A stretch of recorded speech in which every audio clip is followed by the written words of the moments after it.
Yo, what's up mga kapalaboy? Heto nga pala ako at naglalabo na naman ako ngayong araw. Nandito nga pala kami ngayon sa dulo ng Linggalan. Pupunta sana kami ng Baler kaso nga lang parang hindi na kaya ng oras namin. Kaya heto, dito na lang kami dumiretso sa medyo malapit-lapit. Tinanghali nga pala kasi kami ng gayak kaya eto inabot kami ng alas 2. At ayun, medyo maganda nga pala ang panahon ngayon. Medyo maambon kaya hindi masyadong mainit. Kaya eto, naghahanap nga po pala kami ng pre-entrance. Kaya ayun, meron kaming nakikitang magandang spot dito sa may gilid. Yun nga lang para magkakaproblema kami sa bandang huli. Maganda nga pala yung view rito kaya ito yung una namin pinuntahan. Bagong tambak nga pala yung mga bato dito kaya sariwang-sariwa pa sila. Ako nga pala yung nakadrive dito tapos yung aking kapatid ay taga-videographer. Ayan nga po pala, pinapadiretso niya ako dito sa may baba kasi maganda raw yung view. Pero ako nagdadalawang isip ko kung didiretso pa ako. Kasi nga baka mamaya malubog yung aking gulong at hindi na makaahon. Kaya ayan, napilitan na akong dumiretso kasi nga para yung kumpas niya. Sabi niya, sige,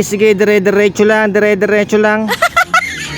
Kaya wala akong magagawa kundi dumiretso kahit nagdadalawang isip ako. Dito ko nga din pala masusubukan kung talaga matibay si Palaboy. Ayan nga po pala yung view. Kita nyo naman, sobrang ganda dito. Tapos kami lang yung tao. Kasi nga po malayo na po ito sa may bayan. Kaya nga siguro konti lang yung mga pumupunta dito. Kaya sa totoo lang siguro kami lang ang pinakaunang napunta dito. Kaya po nararamdaman ko na nga po yung lambot ng lupa. Pero po yung aking kapatid ay diretso pa rin sa pagkumpas. Sige, diretso pa. Kaya ako eto diretso lang talaga. Kasi nga naman ay parang naladala na rin ako sa ganda ng lugar. Sa sobrang ganda nga po ay bigla na lang ayaw umandar ni Palaboy. Ayaw na nga po niyang umabante, siguro pagod na. Kaya yan nga po, bumaba na po ako ng sasakyan para i-check po yung aking mga gulong. At laking gulot ko nga po, kaya nga po pala ayaw niyang umabante, nakalubog na po pala yung gulong. Tinitingnan ko nga pala yung mga lupa dito kung talaga matigas o malambot. Pero yung kapatid ko talagang pinagpipilitan talaga matigas daw.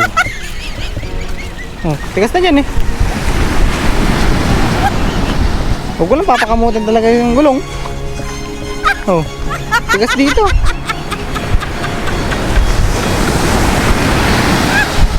Ayan, Ha? malambot. Hindi, din eh, ari. Huwag kong bibiglayan. Parang ko nung matras. Basta pitik-pitik lang.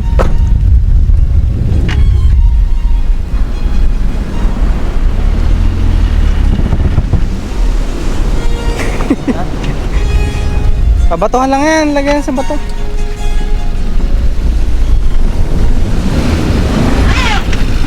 Lang, yeah.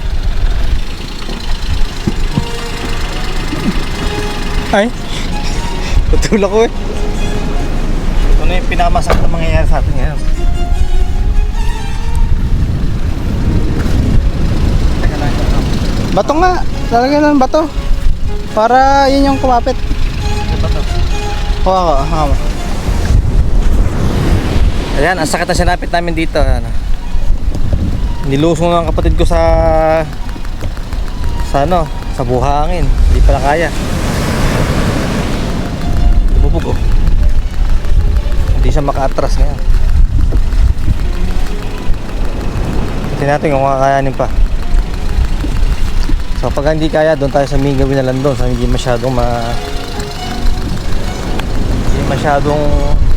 ba't to? Kakamot lang yan. Ha? Pwede tutulak yan. Hindi ko maamot. Ha?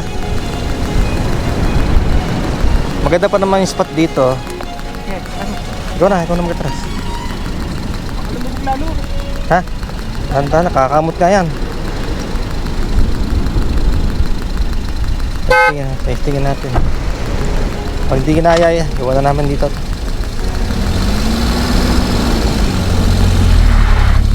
Okay.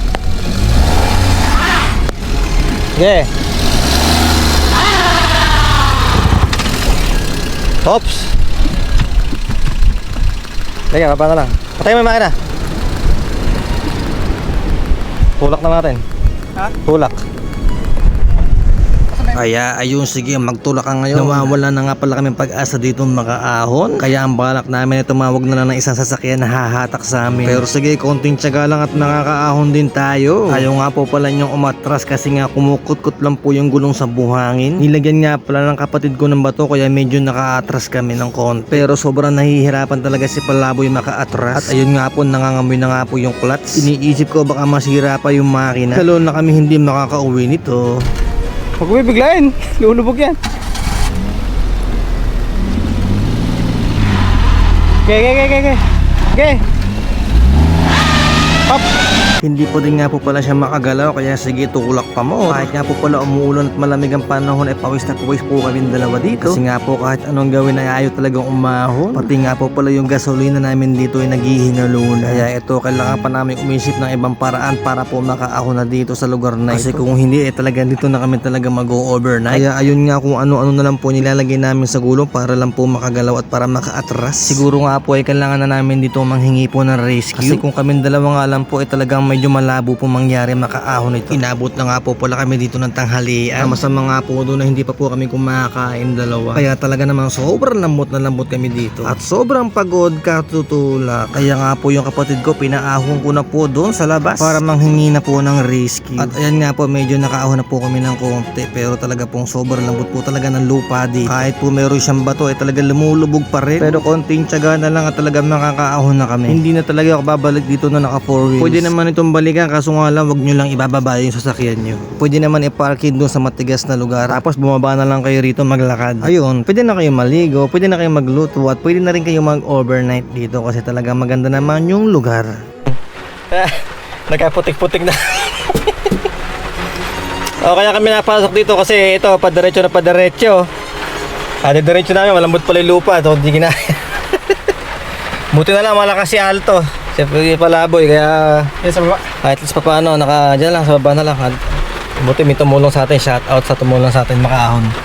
Kasi kundi baka wala na, doon natira si palaboy sa sige hanap pa lang kami na medyo malapit-lapit. Na medyo maganda-ganda.